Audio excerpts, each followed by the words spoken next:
do Bruno Gouveia Bastos, do Mato Grosso do Sul, sagrado em primeiro lugar deste concurso de monografia, deste Plenafisco.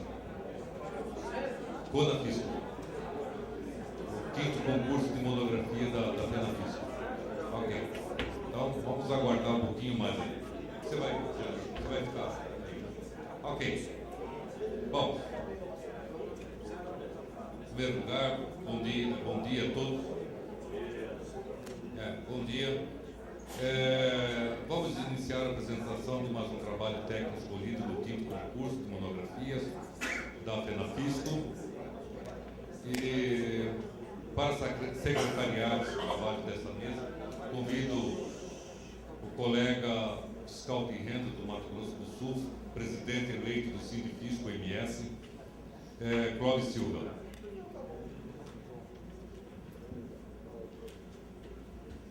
Em seguida, convidamos para compor a mesa, aqui representado pelo Agenor, o nosso presidente da Plenafisco, Manuel Zillo, está sendo representado pelo Agenor.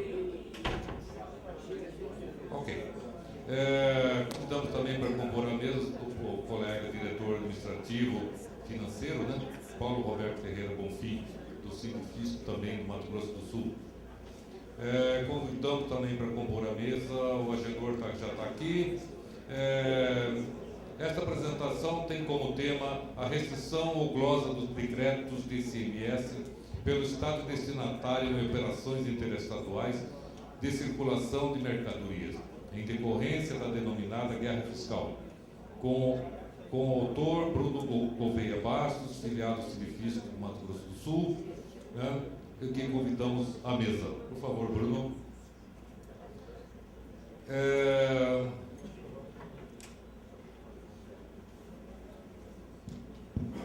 Bruno Gouveia Bastos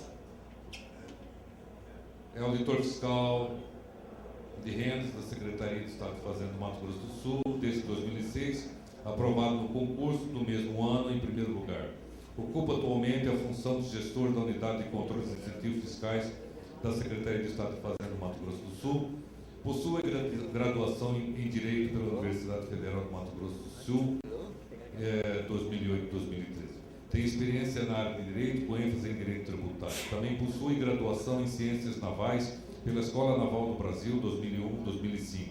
É pós-graduado em Direito Tributário pela Uniderp em Anhanguera, na Secretaria de Fazenda do Estado do Mato Grosso do Sul. Ocupou diversas funções como fiscal externo, gestor adjunto de projeto de nota fiscal eletrônica, atuou na coordenadoria de inteligência fiscal e como representante do Cefaz Mato Grosso no grupo de trabalho Documentos Fiscais Eletrônicos da Comissão Técnica Permanente do ICMS. Atualmente, também é membro suplente representando a Cefaz no Fórum Deliberativo do Mato Grosso do Sul, Forte Indústria do Estado do Mato Grosso do Sul, coordenador da Sala de Situação da Cefaz MS, gerente, projeto, controle e racionalização de gestão tributária e representante da Cefaz no grupo de trabalho com validação dos benefícios fiscais na Comissão Técnica Permanente do ICMS. Tem ampla experiência nas áreas de direito tributário, legislação tributária, contabilidade tributária e auditoria fiscal. E, além de tudo disso, hoje ele amanheceu campeão, né, com o Flamengo dele, né, e esse é o defeito do cara. Ok. Bom, eu quero informar, Bruno, você terá 30 minutos para a sua apresentação, a qual será controlada por esta mesa. Também será informado também da apresentação. Ok. Então, com a palavra, Bruno Gouveia Bastos, para fazer a exposição desse seu trabalho de monografia.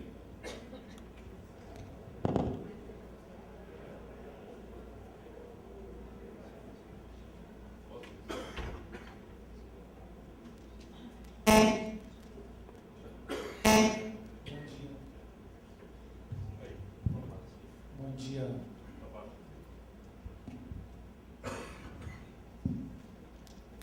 Bom dia a todos. Primeiramente, gostaria de agradecer a FENAFISCO pela organização do evento, a organização, aos organizadores da CONAFISCO, né? Fui muito bem tratado desde que cheguei no evento. A escolha do hotel também foi de muito bom tom, e agradeço à mesa, a quem cumprimento pelo meu colega Vitor Hugo. O tema tratado na monografia é o que está na tela: restrição ao glosa de crédito de ICMS pelo Estado destinatário em operações interestaduais de circulação de mercadorias em decorrência da denominada guerra fiscal. Na verdade, esse tema bastante atual se refere à seguinte problemática: todos os estados do Distrito Federal concedem incentivos fiscais para os contribuintes estabelecidos em seus territórios, com o objetivo último de estimular o desenvolvimento socioeconômico. Entretanto, em virtude da lei que regula a concessão desses incentivos, prevê a unanimidade de aceitação dos outros estados para a concessão dos mesmos, todos os estados do Distrito Federal concedem incentivos de forma unilateral à revelia do CONFAS, mediante lei. Esses incentivos, eles são claramente inconstitucionais, como eu vou demonstrar na apresentação. Entretanto, a problemática do trabalho é a seguinte: qual é a interferência desta inconstitucionalidade no direito ao crédito no estabelecimento do destinatário? Então, é possível, em virtude dessa ilegalidade e inconstitucionalidade desse benefício, que, volto a frisar, é certa e pacífica, inclusive tem decisões reiteradas do Supremo quanto a isso, se em virtude dessa ilegalidade do benefício, eu posso restringir ou glosar o crédito no estabelecimento do destinatário estabelecido em outro estado.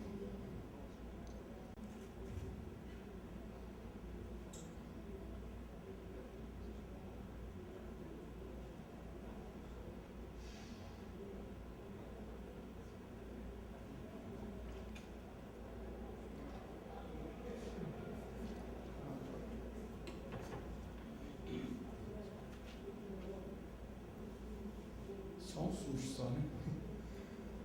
Então, eu vou falar um pouco da competência tributária impositiva e a competência para a concessão de benefícios fiscais. Então, a Constituição Federal outorgou aos entes federados competência para criar tributos, né? E dessa competência, dessa aptidão para tributar, decorre a aptidão para não tributar. Já que a competência tributária ela é legislativa, eu não posso obrigar o ente federado a legislar. Então, eu não posso obrigá-lo a criar o tributo.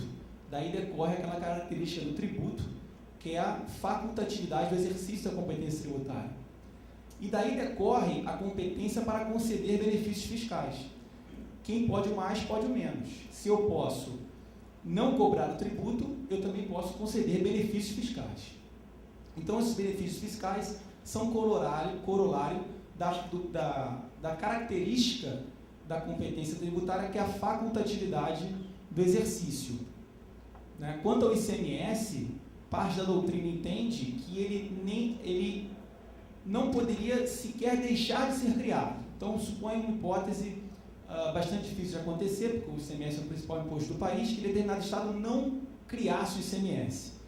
Parte da doutrina entende que isso não seria possível. Por quê? Porque o ICMS é um imposto de índole nacional. Então, a Constituição Federal, ela, para evitar o que ficou conhecido como guerra fiscal, criou limites na concessão de incentivos. Então, essa competência para tributar, que também encontra limites na Constituição Federal, como, por exemplo, o princípio da legalidade, da anterioridade, da retroatividade, a competência para a concessão de benefícios também encontra limites na Constituição Federal, principalmente no tocante ao ICMS, para evitar a guerra fiscal. Né? Então, os incentivos fiscais e a criação de tributos estão lastreados nessa autonomia político-administrativa dos estados. Ou seja, eu tenho autonomia, respeitada a Constituição, para criar tributos, assim como tenho autonomia para conceder benefícios fiscais, respeitados a Constituição Federal. Então, a criação de tributos e a concessão de benefícios deve respeitar a Constituição Federal. Então, na maioria dos tributos, o artigo 150, parágrafo 1, exige que para a concessão de isenção, anistia, remissão, deve ser por lei específica. E isso é uma limitação na concessão de incentivos, por exemplo.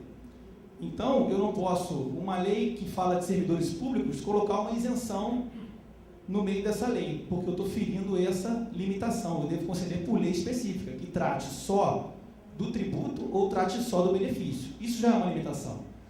Mas no tocante ao ICMS, existem várias outras limitações na concessão de benefícios, em virtude do ICMS ser um imposto de índole nacional, e a concessão de incentivos desregrada, já pensando o legislador constituinte, iria causar o que hoje causa, que é a denominada guerra fiscal.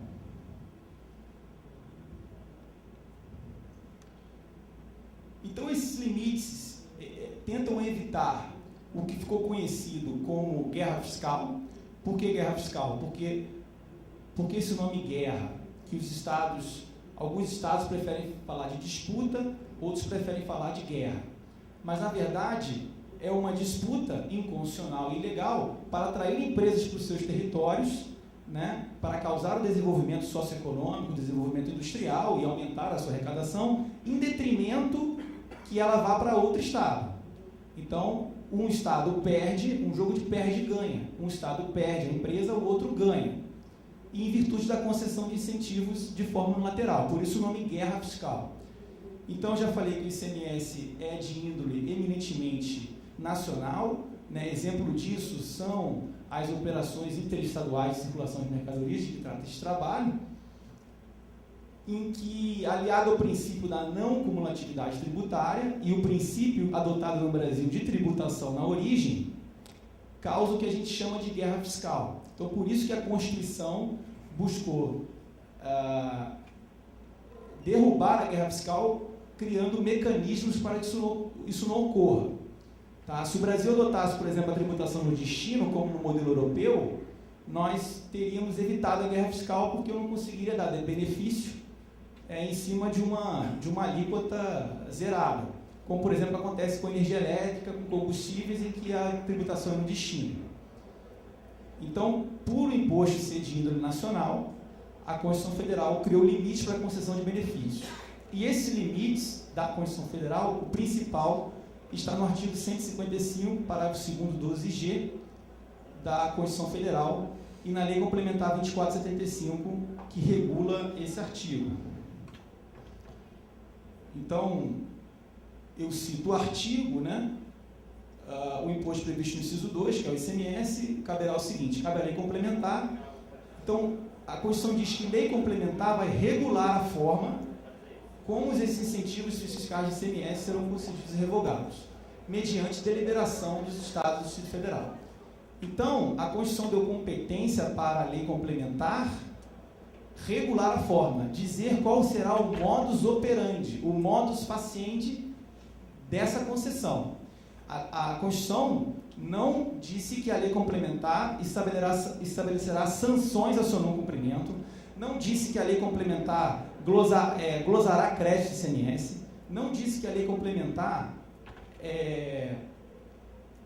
tornará ineficaz o princípio da não cumulatividade, disse que a lei complementar cabe a ela, sim, dizer como esses incentivos serão concedidos e revogados. E essa lei complementar é a Lei Complementar 2475, ou seja, anterior à Constituição, editada numa época ditatorial, tá? E não no regime democrático.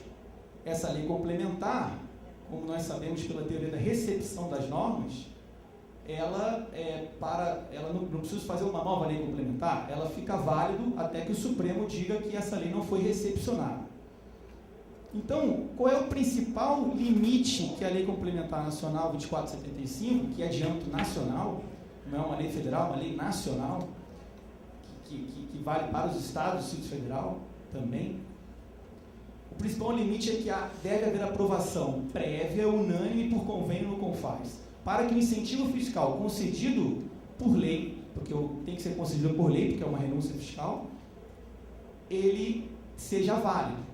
Então, um determinado Estado-membro que conceda o incentivo fiscal deve aprová-lo previamente por unanimidade dos 27 unidades federadas e por convênio no CONFAS esse incentivo. Senão, esse incentivo ele é, ao mesmo tempo, inconstitucional por ferir o artigo, ainda que reflexamente, 155, parágrafo 2º, 12G da Constituição, e ilegal por ferir a lei complementar 2475. Só que essa lei, ela não goza de eficácia social. Ela tem eficácia jurídica, ela é válida, ela não foi julgada inconstitucional, nem foi revogada, então, mas ela não goza de eficácia social, devido ao fato da unanimidade ser uma coisa muito difícil de acontecer. Ou seja, não há interesse nenhum em um Estado aprovar o incentivo de outro, já que ele vai perder essa empresa na guerra fiscal para outro. Então, a Constituição Federal, ela, evitando que um Estado conceda unilateralmente o benefício fiscal,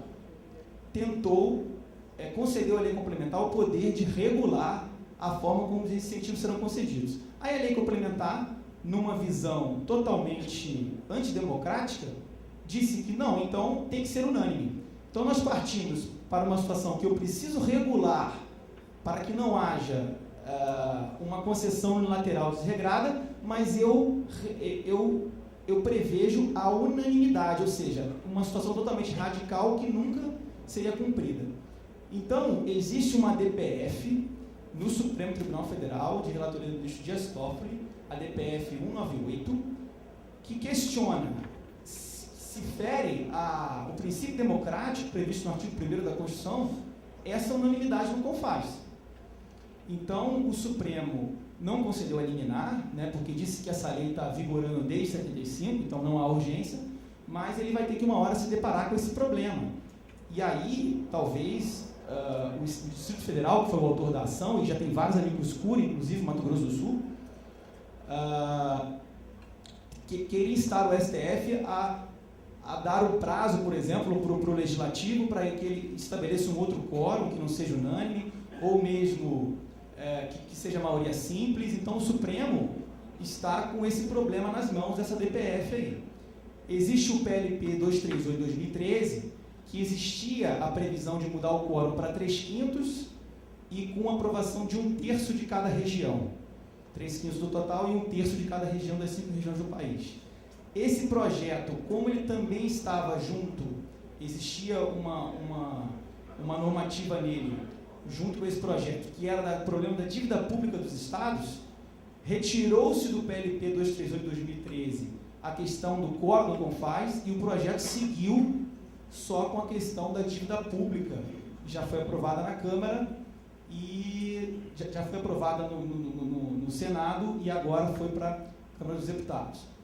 Mas não contém essa previsão mais do quórum, essa questão como proposta legislativa está esquecida. Existe uma proposta da Dial Brasil, que é uma associação das empresas incentivadas, mas é um pré-projeto, ainda não é um projeto de lei complementar para mudar o quórum do CONFAS. Então, por enquanto, o modus operandi da concessão de incentivos, ele é compatível com a Constituição, ou seja, a Constituição diga como será, e a lei complementar fala, é unânime. Isso é constitucional. Muito embora a gente possa discutir a questão da DPF, se fere o princípio democrático, a unanimidade, mas numa visão mais conservadora, é constitucional a questão da unanimidade. Muito embora a gente vai ver que há dispositivos na Lei Complementar 2475 que não foram recepcionados pela Constituição. Mas, quanto à questão de como será a concessão, ele foi recepcionado.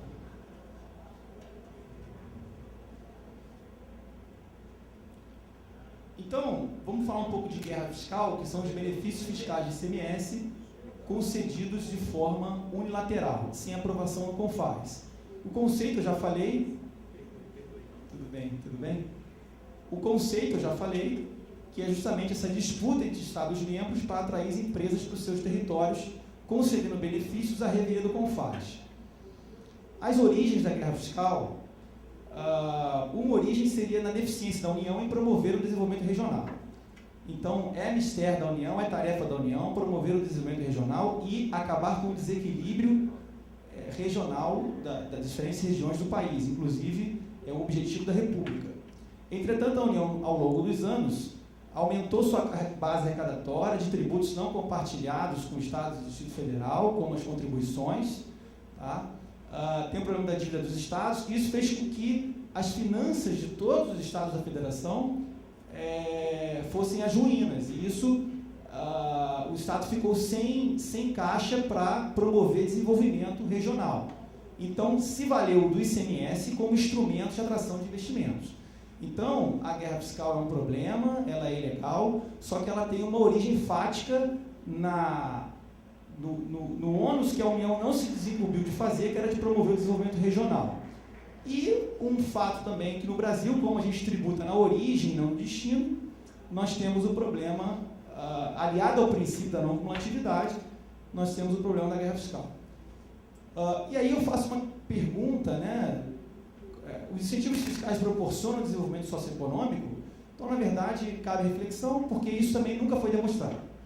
Tá? E eu, entre parênteses, empresa de rodinha. Então, muito embora a política de incentivo dos estados seja eficiente em alguns aspectos, em outros nós vemos que o benefício dado ele fica todo com a empresa. Então, o que denominou-se hoje de empresa de rodinha é que a empresa vai no estado, se ela não consegue benefício, ela vai no outro e ela fica migrando de estado em estado, e quem perde, na verdade, é a sociedade.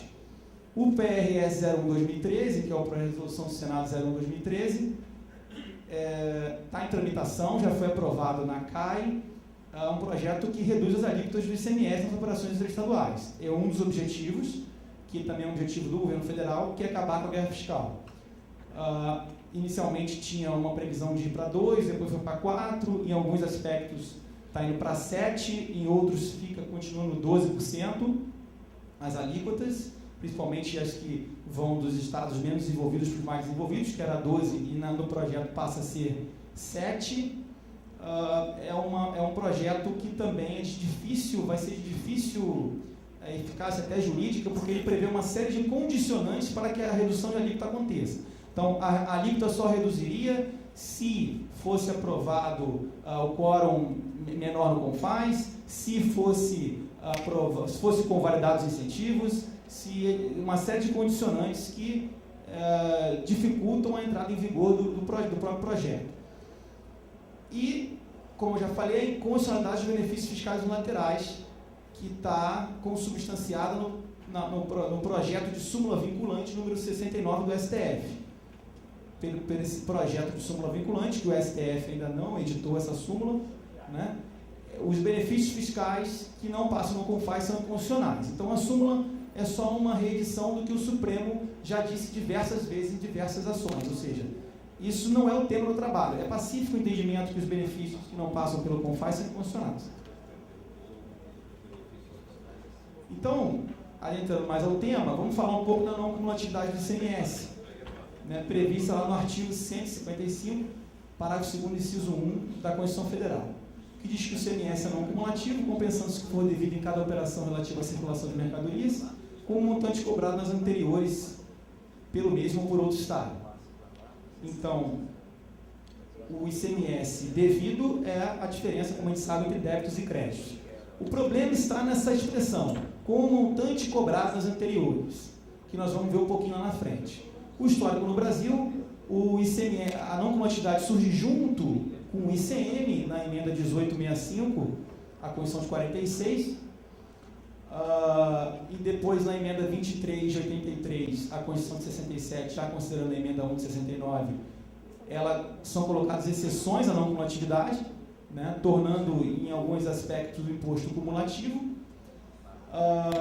e a não cumulatividade do ICMS, que surge em 65, junto com o ICM, que é uma junção do IVC com o imposto de consumo, ela evita o efeito cascata que o IVC tinha, né? É um princípio que evita esse efeito cascata. O que seria efeito cascata? Essa cumulatividade em cada incidência, em cada fato gerador, né? Onerando excessivamente a cadeia produtiva. Por isso que alguns autores entendem que não é regra não é técnica de arrecadação, não é uma regra, é um princípio constitucional e um direito fundamental, portanto, uma cláusula pétrea, inclusive.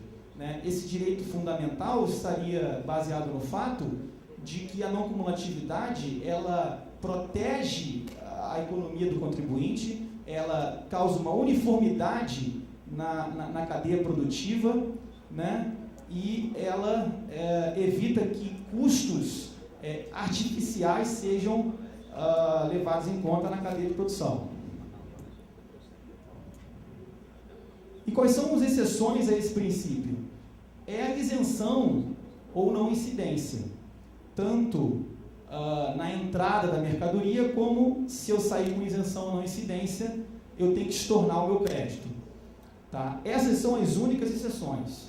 Então, a doutrina é praticamente unânime, não que é unânime, né, mas é praticamente unânime em afirmar que a impossibilidade do legislador ordinário, eu falo legislador ordinário por lei complementar, e quiçá até por emenda, se nós considerarmos que é cláusula pétrea, o aplicador da legislação, seja o juiz, seja o executivo, seja o fiscal, seja o exegeta, ampliar esse rol de exceções. Então, somente isenção e não incidência podem caracterizar exceção à não cumulatividade. Tá? Há só a possibilidade de graduação do benefício isencional, e aí eu explico melhor no próximo slide,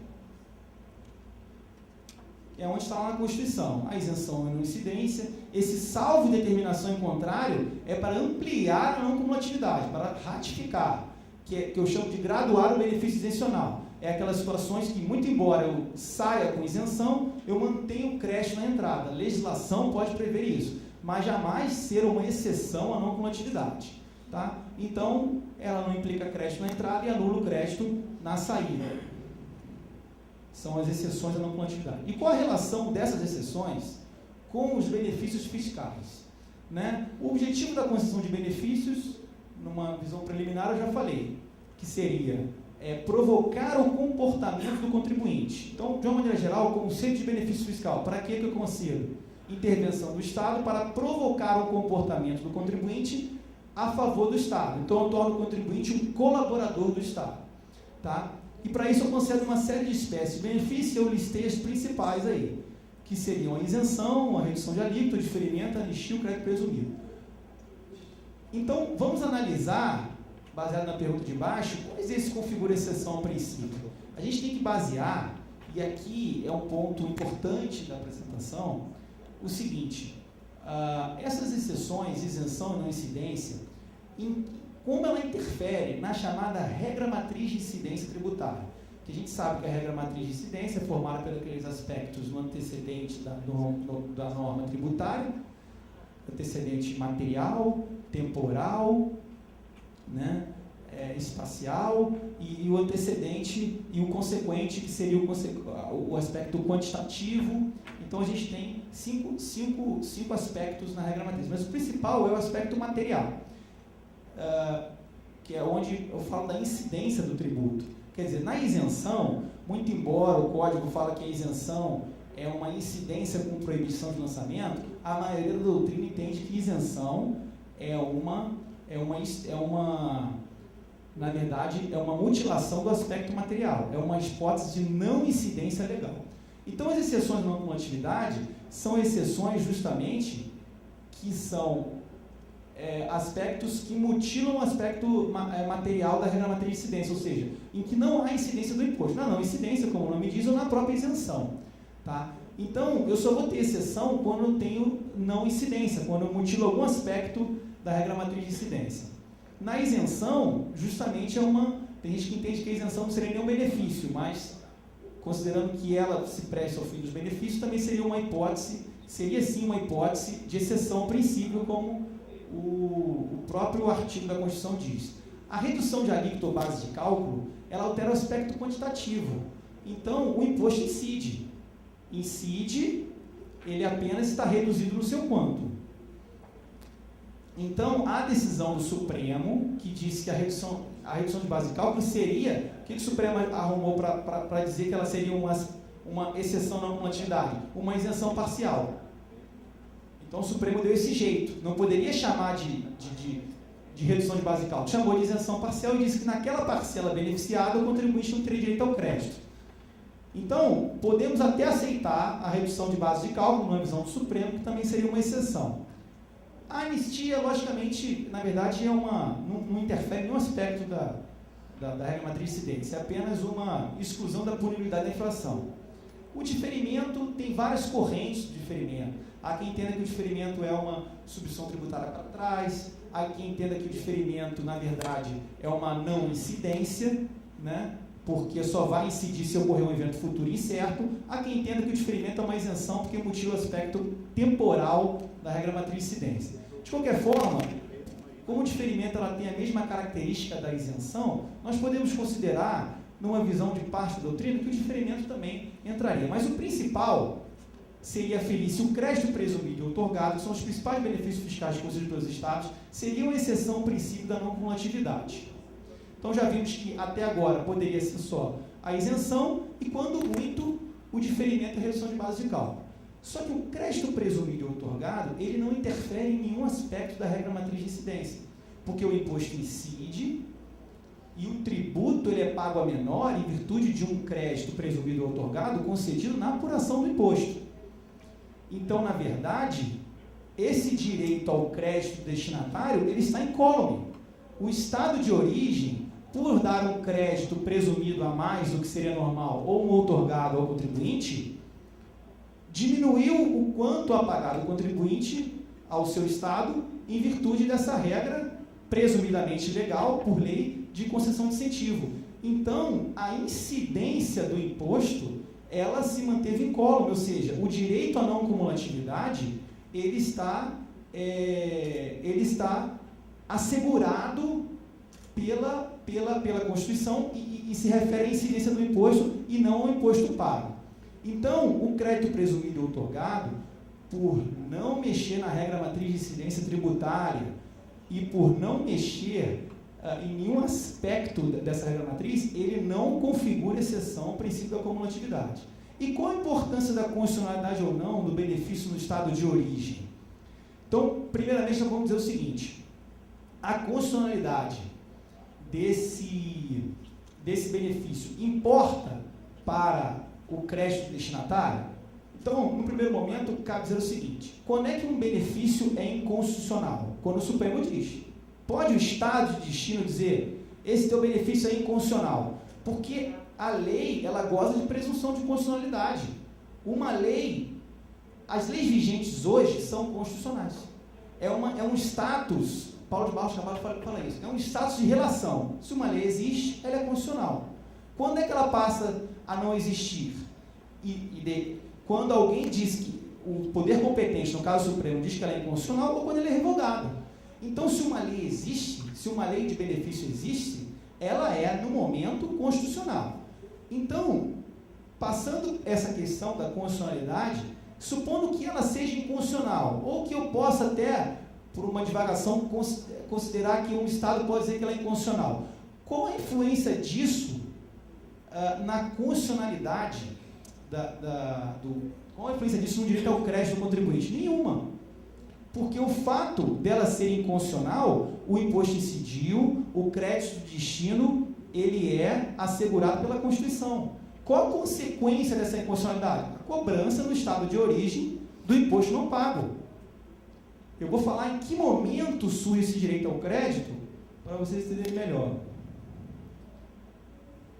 Então, essa expressão montante cobrado nas anteriores, lá no artigo 155 da Constituição, a doutrina, né, ela é quase uníssona em falar que é imposto incidente, é uma atecnia, é uma impropriedade terminológica, não é cobrado no sentido de ser pago, é cobrado no sentido de ser incidente, porque senão contraria todos os princípios que eu falei anteriormente. E por quê? Princípio da segurança jurídica. Senão o destinatário da operação teria que verificar se toda a cadeia de contribuintes anteriores a ele recolheu os seus devidos impostos ao Estado de origem. Isso fere a segurança jurídica. O destinatário, ele não sabe se o fornecedor tem incentivo ou não. Ele recebe aquela mercadoria, tem imposto destacado no documento hábil e se acredita. Então, fazer com que o contribuinte condicione o seu creditamento à verificação se todos da cadeia pagaram o ICMS, fere o princípio da segurança jurídica. E essa condição não configura exceção ao princípio da cumulatividade. Não cumulatividade. As exceções são a isenção e a não incidência.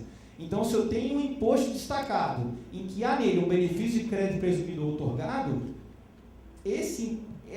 a questão de não ser pago ao estado de origem não configura exceção ao princípio da não coletividade. Então, esse cobrado só pode ser incidente. Então, normas infraconstitucionais do estado de destino, leis, atos normativos, o famoso, aqui só para citar como exemplo, didaticamente famoso, comunicado CAT 36 de 2004 de São Paulo, essas normas são inconstitucionais, ao fundamentarem a glosa de crédito na carência de pagamento ao estado de origem, porque o imposto incidiu e o crédito é de direito. Então, cabe a distinção aqui entre crédito tributário e financeiro, São relações jurídicas distintas e enlaçadas pelo princípio da não cumulatividade. Explico. O contribuinte remetente, que vende mercadorias para outros estados, ele é um contribuinte de direito e o outro estado é um contribuinte de fato. Esse contribuinte de direito remetente, ele é devedor do crédito tributário ao estado de origem. E o contribuinte destinatário, ele é credor do estado destinatário do crédito financeiro. E o estado destinatário é devedor desse crédito financeiro. Então, são relações jurídicas opostas. De um lado, o crédito tributário no estado de origem e o crédito financeiro no estado de destino. E qual é o momento do nascimento do direito ao crédito? É o momento do fato gerador imponível. Lá nasce tanto a obrigação tributária como essa obrigação de crédito financeira. E essa obrigação, esse direito, ele é operacionalizado pelo destaque do CMS em documento fiscal hábil. Mas ele nasce ao mesmo tempo do crédito tributário. Quando eu pago o tributo ao estado de origem, esse crédito tributário se extingue. Mas ele não tem nenhuma influência no crédito financeiro. O crédito financeiro não tem como condição de nascimento o pagamento do crédito tributário. Ele nasceu com fato jurídico imponível. E o pagamento vai fazer o quê? Só vai extinguir o crédito tributário, não mexe no financeiro. E a falta de pagamento não mexe no crédito tributário e muito menos no financeiro. Quando esse crédito vai perecer? Só quando, por exemplo, o contribuinte destinatário der uma saída subsequente com não incidência ou isenção. Aí vai ter que estornar esse crédito. Então, esse crédito não vai perecer pela falta de pagamento, porque ele já nasceu e só vai perecer se houver uma operação subsequente com isenção ou não incidência. E esse condicionamento do direito de crédito legal ao efetivo recolhimento do CMS, como eu já disse, ele não existe porque ele já nasceu desde o momento do fato jurídico imponível. Então, a impossibilidade do executivo usurpar o mistério constitucional do STF é a presunção de validade das leis. Tá? O executivo do estado de destino não pode dizer, eu vou cobrar esse crédito do destinatário, eu vou glosar, porque a lei de lá do estado de origem é inconstitucional. Primeiro que mesmo que fosse, isso não teria influência. Segundo que ele não pode dizer isso, porque quem diz que uma lei é inconstitucional é o STF, por causa da presunção de validade das leis. Então, o artigo 8º da Lei Complementar 2475 não foi recepcionado pela atual Carta da República, em que diz que o Estado de destino pode considerar nulo, olha que absurdo, nulo o ato legal e atribuir ineficácia ao crédito do destinatário. Como que o Estado de destino vai atribuir, vai dizer que o ato legal é nulo? Só o Supremo pode fazer isso. Eu digo que parcela da doutrina considera a nulidade do ato condição suficiente para a ineficácia do crédito. Para essa parcela da doutrina, eu anulo a lei no Supremo, aí torno ela inconstitucional, e aí sim posso atribuir ineficácia. Mesmo assim, o que eu defendo no trabalho é que não poderia atribuir ineficácia, em virtude não do princípio aí da separação de funções, mas em virtude do princípio da não cumulatividade. Tá? E aí eu digo que não há uma relação de hierarquia em uma federação. O Estado de destino não pode se colocar numa situação de hierarquia e dizer que uma lei de um outro Estado é inconstitucional, porque numa federação nós estamos numa relação de coordenação, de isonomia. Então, o artigo 8º que eu citei diz o seguinte: a inobservância dos dispositivos desta lei, que é a Lei Complementar 2475, acarreta cumulativamente, no inciso 1, nulidade do ato.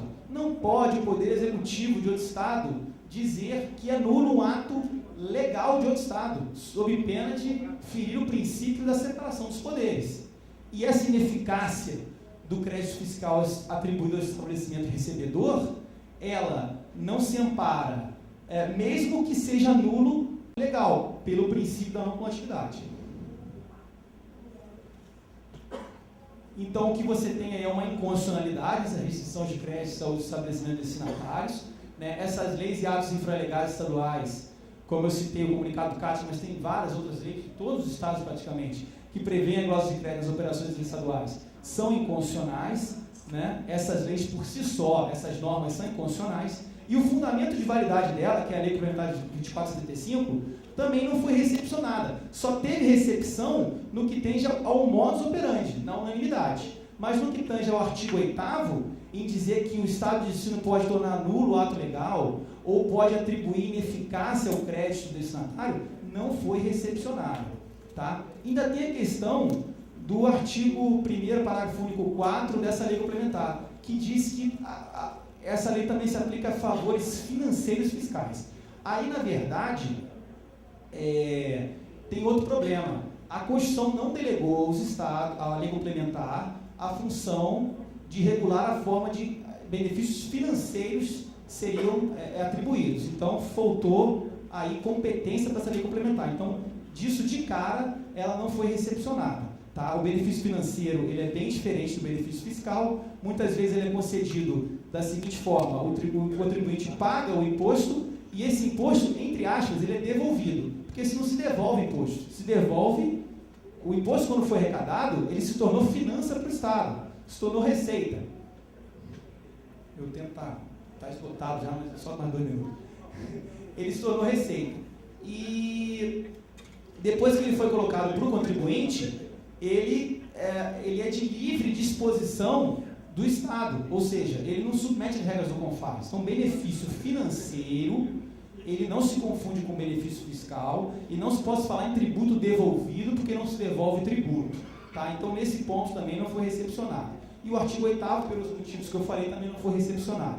E tampouco a Constituição delegou à lei complementar a atribuição de promover sanções ao não cumprimento. Se você não fizer isso, acontece a nulidade. Só disse que vai estabelecer o modus operandi da concessão de incentivos. Então, sendo o quê? Uma invasão de competência, um enriquecimento ilícito, um enriquecimento sem causa. Porque o Estado de ensino estaria cobrando imposto de outro Estado. Tá? E o pagamento ou não do imposto, mesmo depois da declaração de inconstitucionalidade, vamos supor que o contribuinte não paga o Estado de origem.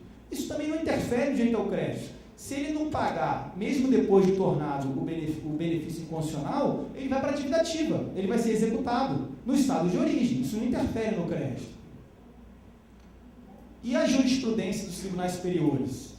Né? Nós temos vários jurisprudências aí. Esse primeiro recurso especial do ministro Luiz Fux, na época no STJ, ele disse que a matéria é constitucional, né? Ou seja, essa jurisprudência que eu estou falando se refere, é constitucional a glosa de créditos no outro Estado, em virtude de benefício fiscal no Estado de origem? O ministro Luiz Fux, nesse recurso, falou, essa matéria é de índole constitucional, tem que ir para o Supremo. Esse recurso extraordinário do ministro Joaquim Barbosa, numa decisão monocrática, diz, é constitucional a glosa de crédito. Ele defende a glosa de créditos, o que é o contrário do trabalho. O ministro Dias Toffoli, no agravamento, idem, defende a glosa. Só que a ministra Ellen Grace diz que não pode glosar. Não pode glosar, é inconstitucional. O ministro Benedito Gonçalves, no recurso especial no STJ, analisando sobre o prisma legal, na hora de ver o creditamento do ICMS-T, diz que também não pode glosar. É inconstitucional. Então, nós temos aqui posições díspares. Tá? E a manifestação do PGR no recurso extraordinário, que esse recurso extraordinário, ele é leading case de um recurso que foi reconhecido de repercussão geral. Então, hoje esse tema é tema de repercussão geral no Supremo, está em tramitação esse recurso, e esse julgamento será histórico. Está na fase já de amicus curiae, e acho que já para o ano que vem deve ser julgado, para julgar em sede de repercussão geral se essa glosa é constitucional ou não. Então, aqui eu trago a decisão da ministra Ellen Grace, eu vou resumir, né? Há forte fundamento no direito de alegação que o estado de destino da mercadoria não pode restringir ou glosar a apropriação de crédito de ICMS quando destacados 12% da operação estadual, ainda que o estado de origem tenha concedido crédito presumido ao estabelecimento lá situado, reduzindo o impacto na tributação. Note-se que o crédito otorgado pelo estado de Goiás, quer dizer, ou seja, era uma operação, reduziu o montante que a empresa teria a pagar, mas não implicou o afastamento da incidência, o destaque na nota da alíquota prevista nas operações interestaduais. Tá? Então, ela diz o seguinte no final, que o Estado de Minas Gerais pode arguir a inconstitucionalidade do benefício concedido pelo Estado de Goiás, mas não pode glosar o crédito. A manifestação da PGR, esse é o último slide, a manifestação da PGR, ela é ao contrário, ela diz que no recurso que foi referido à repercussão geral, diz que a glosa de crédito é constitucional. E ela confunde essa manifestação, aquela isenção parcial que eu falei, com o benefício de crédito presumido. Então ela faz uma grande confusão, confunde imposto pago com imposto incidente, e aí, por isso que o tema ele é relevante, você tem posições díspares. Aí diz que pode glosar o crédito sim, que isso, a glosa de crédito zela pela harmonia do Pacto Federativo, eu não sei como, né? E a conclusão é essa, que normas que restringem ou glosam crédito em virtude da guerra fiscal afrontam diversos princípios, né? Princípio da separação de funções, princípio da não cumulatividade, princípio do Pacto Federativo, princípio da competência privativa. Então essas normas são inconstitucionais e essa frase, entre aspas, aqui do ministro Sepúlveda pertence ao julgamento nesse tema. Ele diz que, esse seria, se eu tivesse que falar uma frase dessa apresentação, seria essa: inconstitucionalidades não se compensam. O que ele quer dizer com isso? A inconstitucionalidade no estado de origem do benefício não compensa uma outra inconstitucionalidade que seria a restrição ao crédito. Então eu agradeço, né? Essa foi a apresentação.